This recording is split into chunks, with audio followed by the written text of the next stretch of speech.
Hello বন্ধুরা, আজকে আমরা জানবো আইফোনের কন্ট্রোল সেন্টার দিয়ে কিভাবে কাজ করা যায়। আমরা এখন যে ফিচারটা দেখতে পাচ্ছি এটা অনেকের আইফোনেই আসে না। সেটা না আসলেও আমরা এই ফিচারগুলো কিভাবে ইজিলি আমাদের ফোনের উপর এবং হাতের কাছে পাবো সেই ব্যাপারেই ডিটেলস আজকে দেখবো এবং জানবো। আমরা নর্মালি যখন ফোনটাকে ইউজ করি তখন উপরের থেকে স্লাইড করে নিচে আনার পরে এই ফিচারটা আসে। এই ফিচারের উপর নিচে জোরে প্রেস করার পরে নিচে অ্যাড এ কন্ট্রোলে আমরা প্রেস করব, তখন আমাদের সামনে এই ফিচারগুলো চলে আসবে।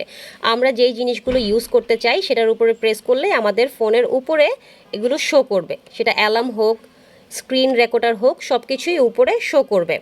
এবং অনেক সময় দেখা যায় আমাদের সেটিংসের ভিতরে আমরা যে কন্ট্রোল সেন্টারটা দেখতে পাচ্ছি সেখানে ক্লিক করার পরে এরকম ব্ল্যাঙ্ক আসে, ভিতরে কোনো কিছু থাকে না।